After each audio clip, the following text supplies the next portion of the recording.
ഇന്ന് ഞാനിവിടെ ഉലുവയില കൊണ്ട് നല്ലൊരു തോരനാണ് ഉണ്ടാക്കുന്നത്. അതിനായി ഞാനിവിടെ ഉലുവയില വാങ്ങിച്ചു. രാവിലെ തന്നെ അവരുടെ കൃഷിയിൽ നിന്ന് പറിച്ചുകൊണ്ട് വന്നതാണിത്. 20 രൂപയ്ക്ക് 1/2 കിലോ ഉലുവ എനിക്ക് കിട്ടി. ഈ വർഷത്തെ എൻ്റെ ഉലുവയില കൃഷി ഫ്ലോപ്പായിപ്പോയി, ഒന്നും ഉണ്ടായില്ല. അത് എൻ്റെ കൃഷിയാണ് ഈ കാണിക്കുന്നത്. എല്ലാം ഉണങ്ങിപ്പോയി. അതുകൊണ്ട് ഞാൻ ഇപ്പോൾ വാങ്ങിച്ചിട്ടാണ് തോരൻ വെക്കുന്നത്. ഇതുപോലെ അവർ ഒരുക്കിയാണ് തരുന്നത്. പക്ഷെ തണ്ട് ഇച്ചിരി വലുതായിട്ട് തന്നെ അവർ നീട്ടിയെടുത്താണ് ഒരുക്കുന്നത്. ഇനി ആ തണ്ട് കുറച്ചുകൂടി ഒന്ന് മുറിച്ച് കളയണം. എളുപ്പം തണ്ട് മാത്രം എടുത്ത് തോരൻ വെക്കാം.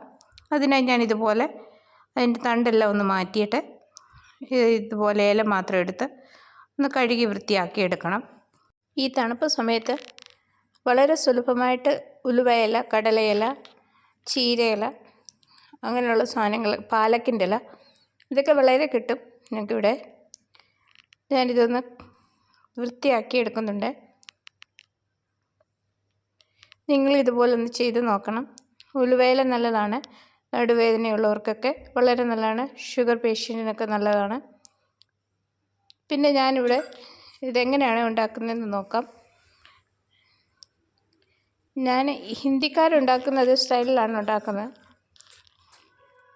ഇവിടുത്തുകാരൊക്കെ ചെയ്യുന്ന പോലെ തന്നെ ആദ്യം ചീനച്ചട്ടി വെച്ച് എണ്ണ ഒഴിച്ച് അത് ചൂടാക്കിയതിന് ശേഷം കടുക് ഇട്ട് കൊടുത്തു.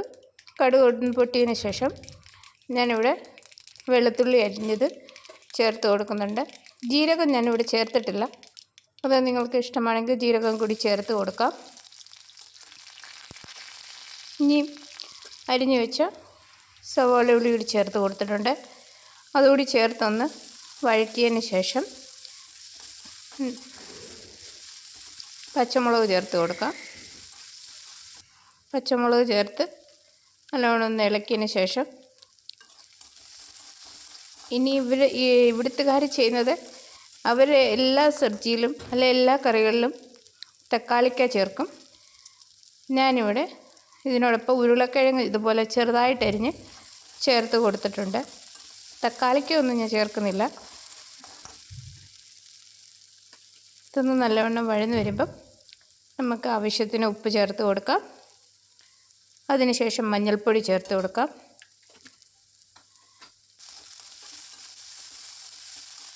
ഇനി ഇതെല്ലാം കൂടി ഒന്ന് നല്ലവണ്ണം വേവിച്ചെടുക്കണം. നല്ലവണ്ണം ഒന്ന് വഴറ്റിയതിന് ശേഷം ഇതൊന്ന് അടച്ചു വെച്ച് വേവിക്കണം. നിങ്ങളിതുപോലെ ഉണ്ടാക്കി നോക്കുക. ഞാനിവിടെ ഇതൊന്ന് 2 മിനിറ്റ് ഒന്ന് അടച്ചു വെച്ച് ഉരുളക്കിഴങ്ങൊന്ന് വെന്ത് വരുന്നവരെ അടച്ചു വെച്ച് വേവിക്കാം.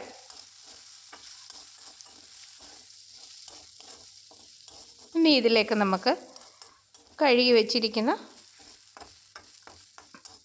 തയ്യാറാക്കി വെച്ച് ഉലുവയില ചേർത്ത് കൊടുക്കാം. ഉലുവയില ചേർക്കുമ്പോൾ ഒന്നിച്ച് ചേർക്കാതെ കുറച്ച് ആദ്യ പകുതി ചേർത്ത് ഒന്ന് ഇളക്കി കൊടുത്ത് അതൊന്ന് ഒതുങ്ങി വരുമ്പം ബാക്കിയുള്ളത് കൂടി ചേർത്ത് കൊടുക്കാം. ഇതിനെ ഒന്ന് നല്ലോണം ഇളക്കിയതിന് ശേഷം ഒന്ന് വാടിയതിന് ശേഷം നമുക്ക് ബാക്കി കൂടി ഇട്ട് കൊടുക്കാം.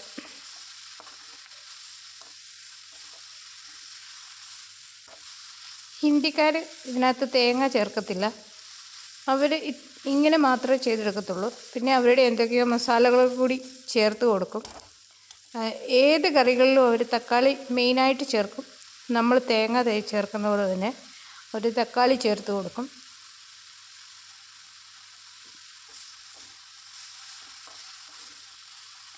ഇനി ഇതെല്ലാം കൂടെ നല്ലവണ്ണം ഒന്ന് വഴറ്റിയെടുക്കാം.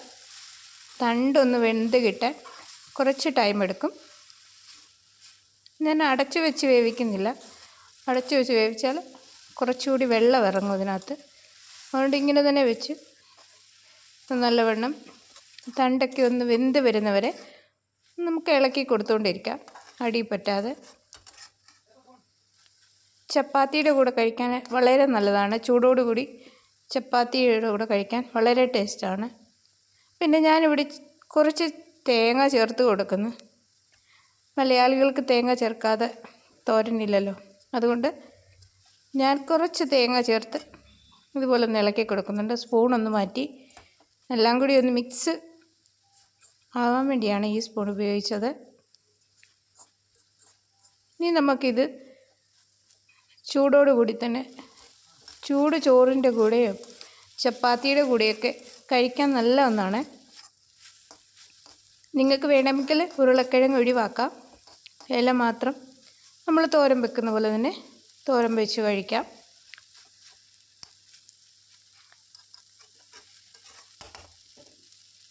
നിങ്ങളും ഇതുപോലെ വീട്ടിലുണ്ടാക്കി നോക്കുക.